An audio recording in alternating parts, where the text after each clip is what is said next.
Merci beaucoup. Vraiment, j'ai appris beaucoup de choses, bien que je fais partie de Suissette Genève. Mais il y a un aspect qui a été assez peu abordé dans les responsabilités, et je dirais que ce sont les circuits de distribution.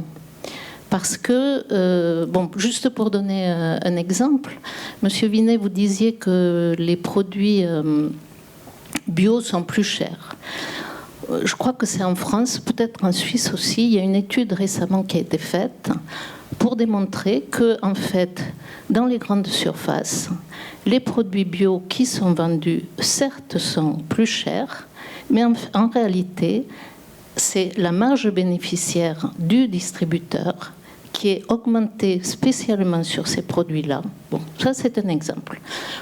Une autre chose, pour moi, c'est pas la même chose. Monsieur Imhoff parlait du fait qu'effectivement, grâce à l'industrialisation, on permet de produire, enfin de donner, de rendre accessible beaucoup plus de produits. C'est vrai, c'est exact, mais c'est quand même pas la même chose de faire 100, 200 km à un produit ou de lui faire faire le tour de la Terre.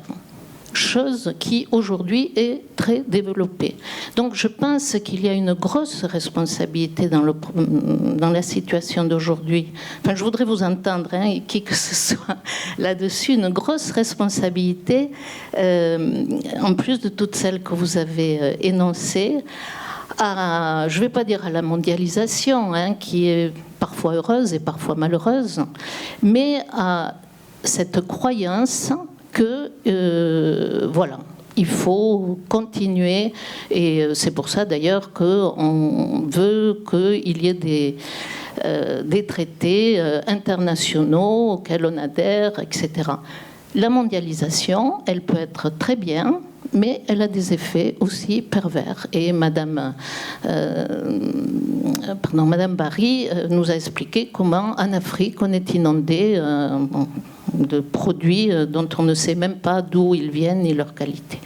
J'ai fini là-dessus, excusez-moi, mais j'aimerais bien vous entendre là-dessus. Question intéressante, alors sur les circuits de distribution, est-ce qu'on commence avec vous, Monsieur Vinet, puis Monsieur Imhoff, je propose, et on finit avec vous. Alors les circuits de distribution, c'est intéressant parce que je vais vous donner un exemple, parce que je me suis récemment intéressé à une chaîne de production qui est ici dans le Jura. C'est la production du comté. C'est un fromage qui a beaucoup de succès, qui est toujours de très bonne qualité. Et je me suis intéressé à cette chaîne récemment. Et ce que je me suis rendu compte, c'est qu'en fait, les producteurs produisent le lait, ils le donnent aux fruitières qui font les fromages, les fruitières le donnent aux affineurs. Et c'est seulement lorsque l'affineur achète aux fruitières, il perd 80% du prix, du coût, disons, pour les agriculteurs, pour les fermiers. Et lorsqu'il vend, le prix de vente est connu sur toute la chaîne et les bénéfices sont divisés entre les 3 acteurs. Donc ça permet aux agriculteurs d'avoir accès aux bénéfices, ça permet à ce qu'un intermédiaire ou deux ne prenne pas toute la marge, et ça permet à la filière de très bien vivre. Alors ça, c'est un petit exemple, mais c'est vrai qu'aujourd'hui, en fait, les circuits de distribution, ils sont tels qu'il y a des situations presque de monopole, qui fait que celui qui a le monopole peut imposer sa loi, et donc prendre plus de bénéfices que peut-être ce qu'il devrait prendre. Et ça, malheureusement, ça fait partie du système économique, on en parlait avant, qu'il va falloir essayer si possible, de changer là où on peut. Ça va prendre du temps, et encore une fois, on me demandait si j'étais optimiste, je ne suis pas très optimiste, mais un petit peu optimiste, et je le répète, c'est que les consommateurs ont beaucoup de pouvoir quand même. Avec leur pouvoir d'achat, ils peuvent, s'ils le décident, influencer le marché. Monsieur Dumont. Moi, sur la question, au début, je me suis dit, ouf, c'est la grande distribution, c'est pas moi.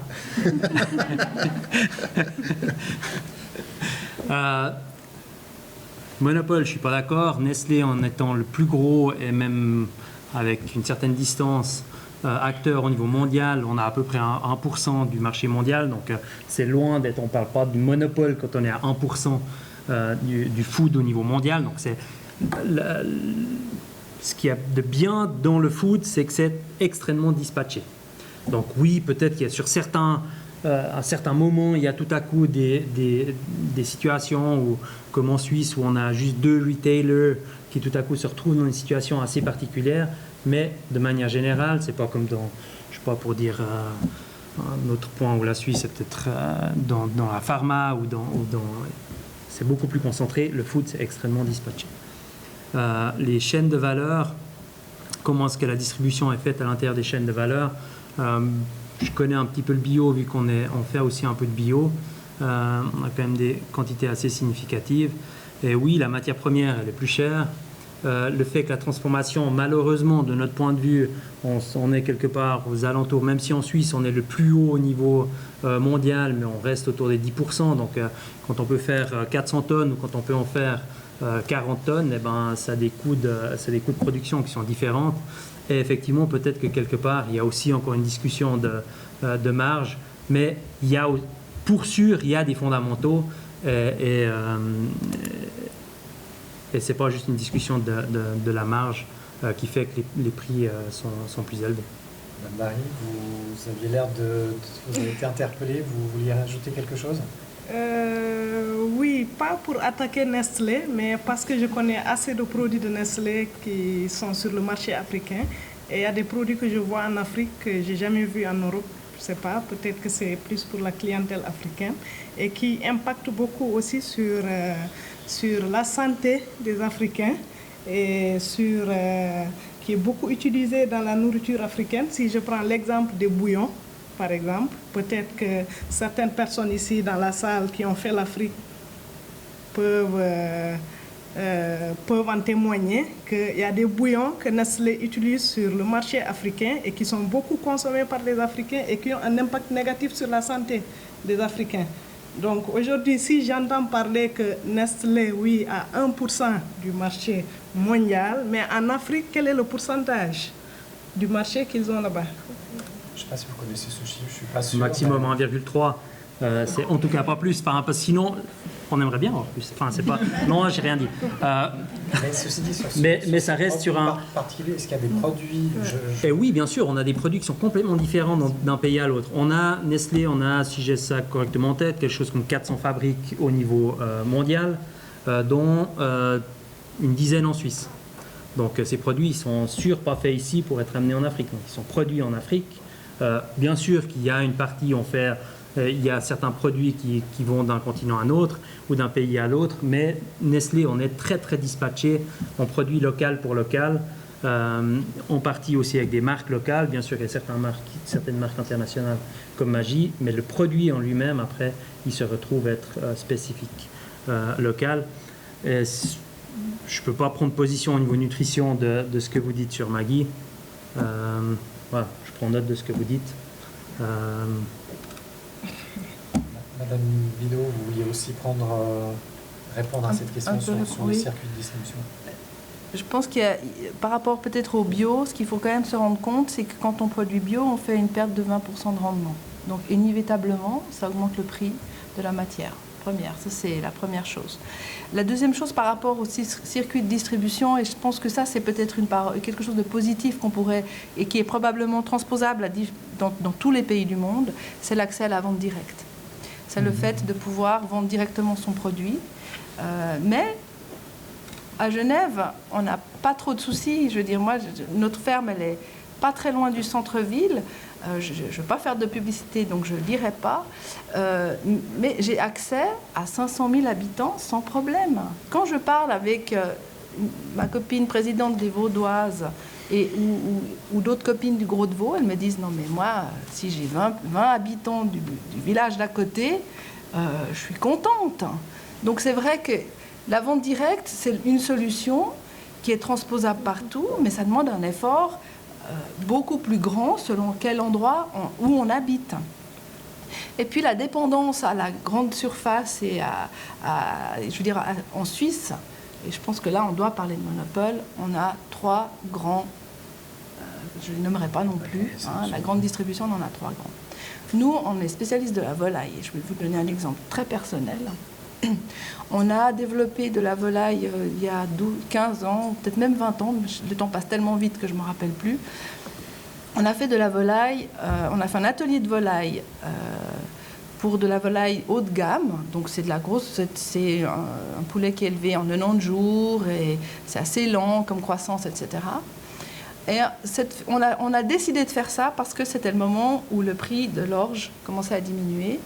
Et on s'est dit, notre plus-value, maintenant, on ne veut pas non plus tout perdre, donc on va essayer de trouver quelque chose qui transforme ça en viande. On n'était pas prêt à avoir du gros bétail, on a choisi la volaille. On a été jusqu'en 2015, donc on a un atelier de volaille, c'est 4000 volailles tous les 3 mois et demi, donc c'est tout petit. C'est par rapport à ce qui se fait. Donc quand on parle d'exploitation industrielle, venez voir ce qu'on fait. Ça ne correspond pas aux photos qu'on voit de l'autre bout du monde. 4000 volailles tous les 3 mois et demi. On a réussi petit à petit, on est parti avec les enfants qui... maintenant l'aîné il a 30 ans, donc l'aîné avait 15 ans. On a fait du flyering. Le soir avec les enfants, allez, on va mettre dans les boîtes aux lettres, on fait une vente directe, on essaye. La première série, on a vendu 200 poulets en direct. On a dit, c'est génial. On en avait 2000 dans le truc, mais on a vendu. Et on savait qu'un des grands distributeurs nous prenait notre volaille. On est allé en augmentant jusqu'à aller à 50% de vente directe en 3 jours et demi, 3 jours à peu près, sur 2 semaines. Donc ça demande une infrastructure, etc. Je passe les détails. 2015... La moitié de cette exploitation, de cet atelier volaille, était pris par un des grands distributeurs. 2015, qu'est-ce qui s'est passé au niveau international? Enfin, en tout cas en Europe, chute du franc. Donc, on est arrivé au mois de novembre, on avait une vente en décembre, 50% en vente directe, 50% pour le grossiste, enfin pour le distributeur. Mois de novembre, 15 novembre. Allô, bonjour Madame Bidot, nous sommes tel et tel. On vous annonce que c'est la dernière fois qu'on vous prend des poulets. Au revoir Madame Bidot. Donc la dépendance à la grande distribution est un vrai problème.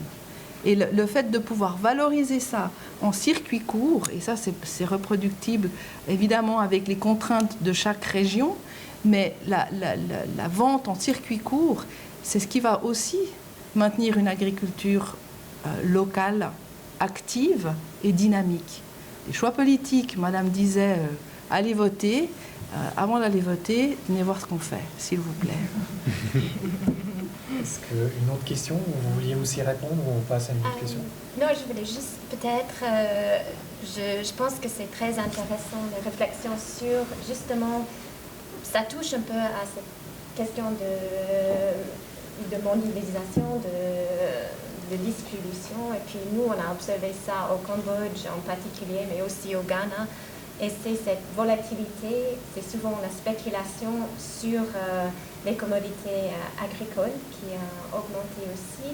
Et puis le fait que souvent, par exemple, dans nos sites d'études au Cambodge, on voit les paysans qui passent du riz qu'ils avaient cultivé pendant très longtemps à cultiver le cassave, puisque c'est quelque chose qui ne dépend pas de beaucoup de pluie, c'est quelque chose qui pousse rapidement.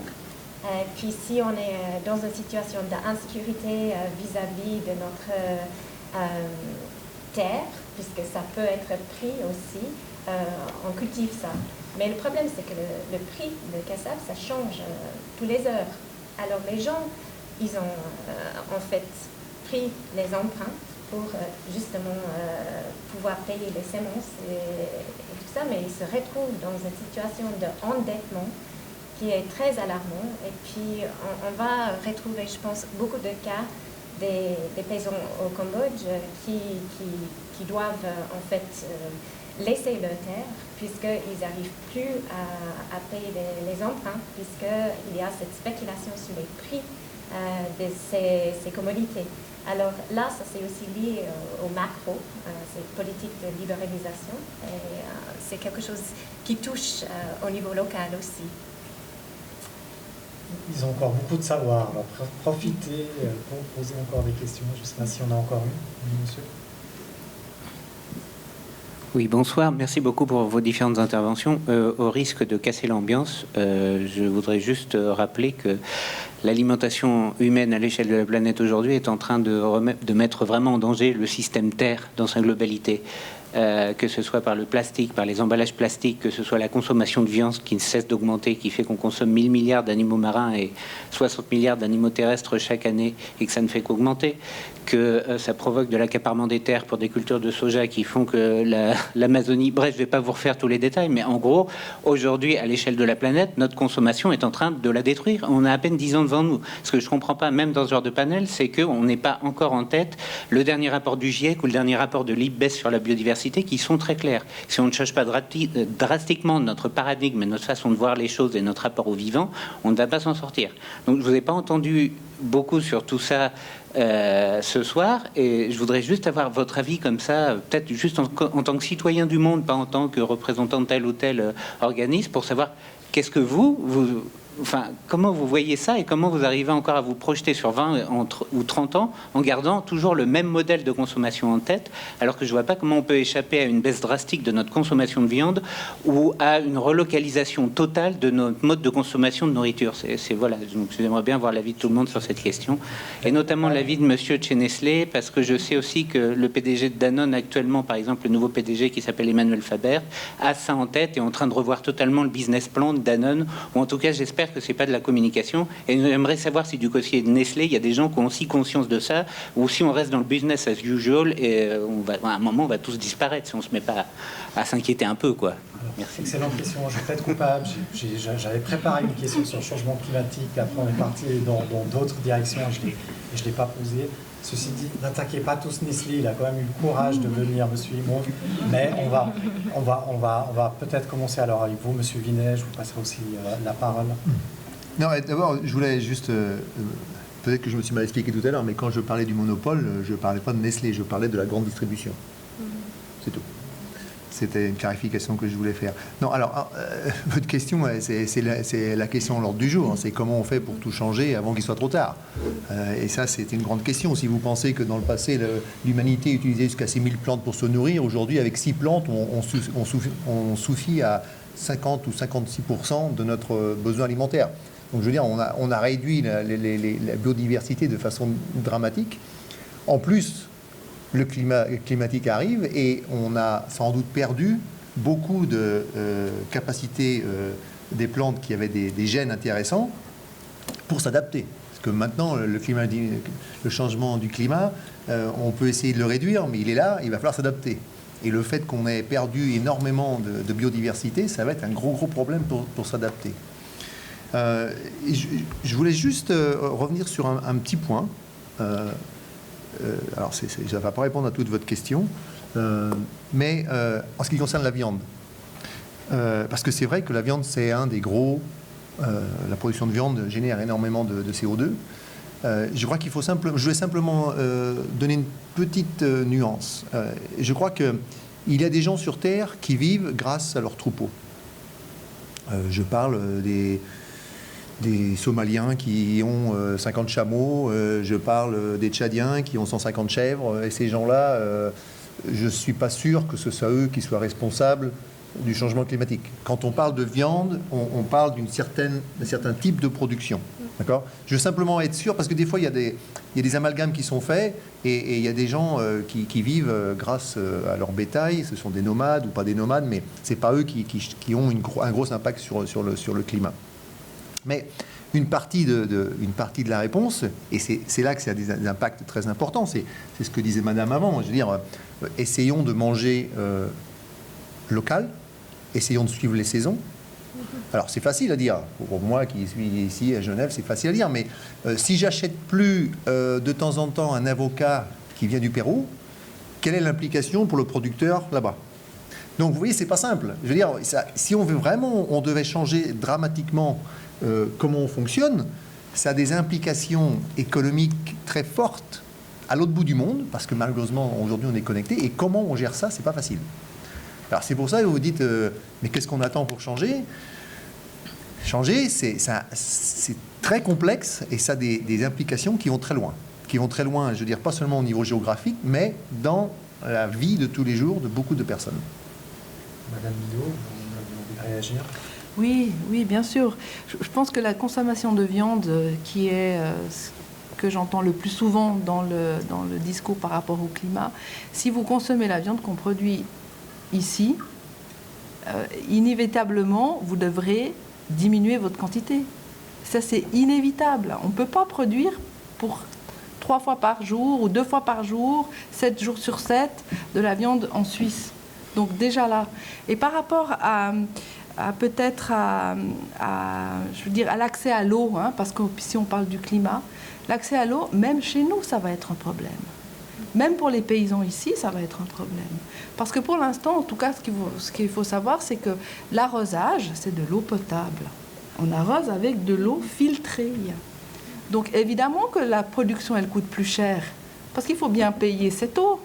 Donc il y a plein de choses. Et quand j'entendais M. Vinet parler du changement de paradigme et des conséquences pour l'autre bout du monde, moi j'aimerais rêver quelque chose, une agriculture qui soit aussi solidaire. Et peut-être pas seulement solidaire dans notre propre pays, parce que déjà ça, c'est dans notre propre canton, ça peut être des fois un défi, mais solidaire envers les autres. Et je réfléchissais, aujourd'hui on a développé en Suisse le quinoa, hein, qui est issu des Andes. Alors, quelle va être la conséquence pour les producteurs de quinoa d'Amérique latine? Et je me disais, si on arrivait, j'allais presque dire I have a dream, si on arrivait à se dire que lorsque moi, alors nous on n'en a pas encore fait parce que j'arrive pas à motiver mes troupes, mais moi ce que j'aurais envie de faire, c'est de dire chaque fois que je produis, que je vends 1 kilo de quinoa, j'aimerais mettre ça dans une bourse pour le paysan des Andes, pour qu'il puisse investir dans une nouvelle mécanisation par exemple.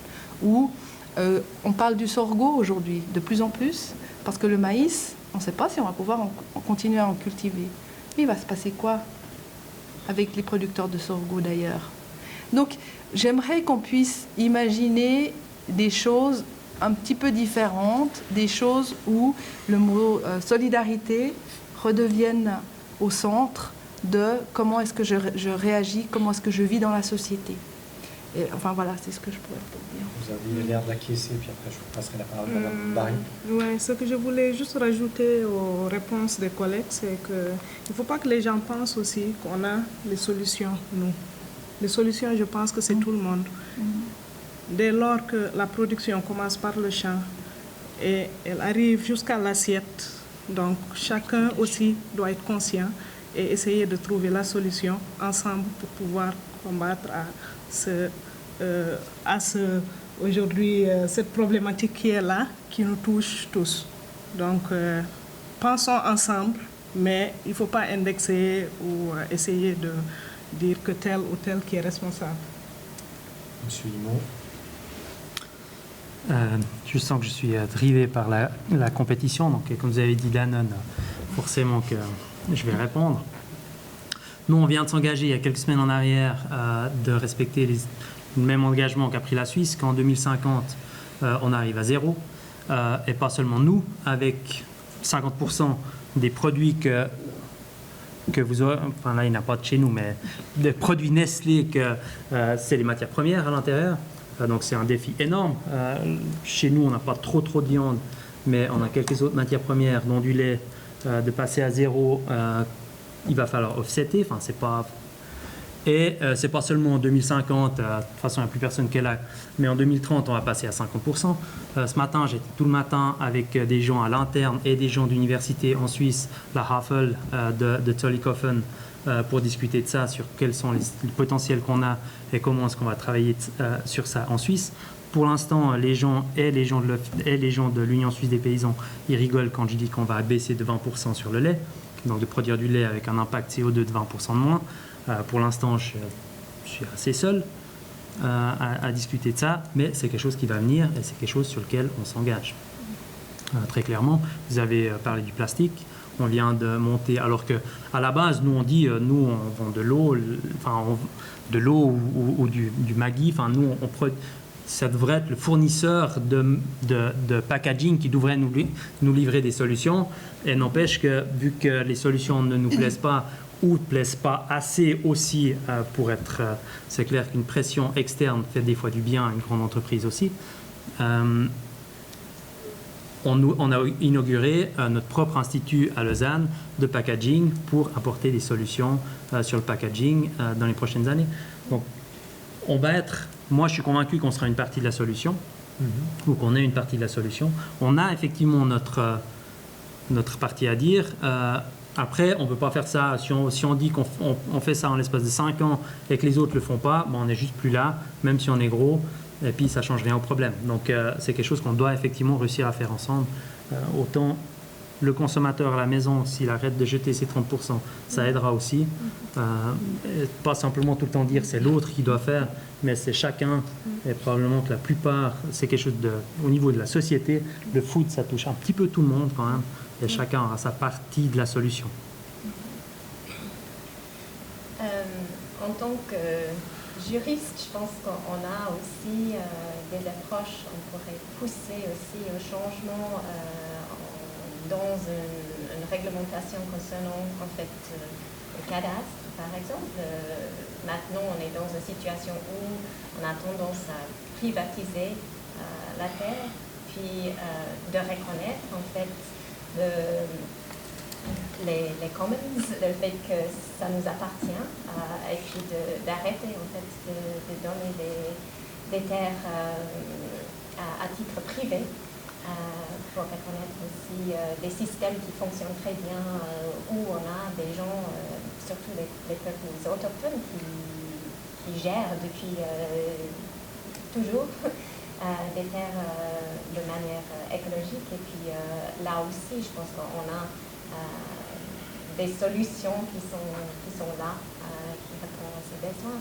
Mais aussi au niveau économique et fiscal, je pense qu'on peut aussi envisager de faire payer le vrai prix écologique pour justement la consommation de l'eau par les entreprises, et puis de passer à travers aussi l'économie pour changer les comportements assez rapidement. On voit que ça marche, on veut vraiment réglementer, mais il faut vraiment le vouloir, et puis il faut pousser pour plus de transparence, puisque souvent on laisse fixer des objectifs pour dans 50 ans, et puis évidemment ça va être trop tard.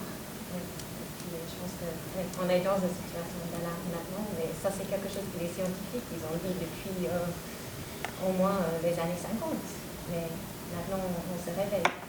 C'est vrai qu'il faut vraiment être très conscient. Dans notre travail, dans notre recherche, on voit parmi les paysans, eux ils constatent le changement radical dans le climat dans ces 10 dernières années, au Cambodge en tout cas.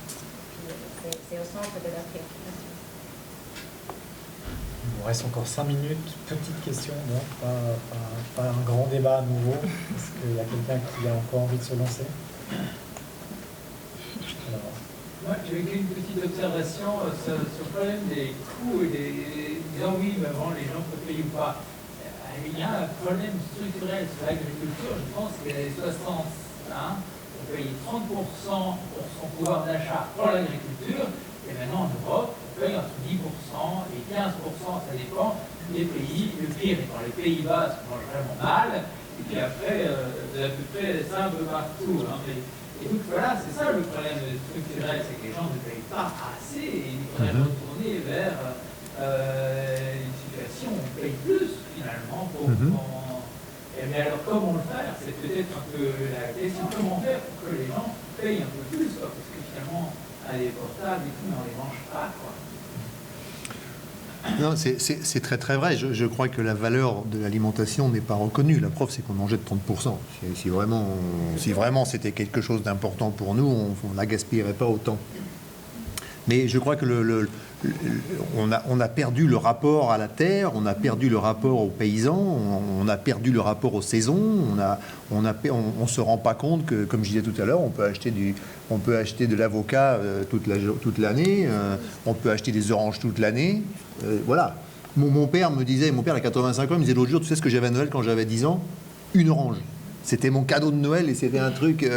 aujourd'hui, une orange, si je donne une orange à Noël à mon fils, il va me regarder, il va me dire, mais papa, qu'est-ce qui t'arrive? Donc, mais non, mais malheureusement, on a perdu cette relation à la terre et c'est très très grave. Il faut vraiment que la population en entier aujourd'hui se rende compte qu'est-ce que c'est que de produire de l'alimentation, qu'est-ce que c'est d'être paysan, comme vous disiez, qu'est-ce que c'est qu'une saison, qu'on ne peut pas se permettre tout et n'importe quoi, et que effectivement, je crois qu'en Suisse, c'est 7% ce que vous dépensez pour l'alimentation. C'est sans doute 10% pour l'Europe, et peut-être que demain, il ne faudrait pas dépenser 7%, mais il faudrait dépenser 9% ou 10%, et peut-être que c'est là qu'on commence à avoir un début de solution, parce que avec notre pouvoir d'achat, on peut se permettre d'inclure dans le coût de l'alimentation le coût sur l'environnement, permettre aux agriculteurs d'innover. Et donc innover, ça veut dire investir, ça veut dire qu'ils doivent gagner de l'argent.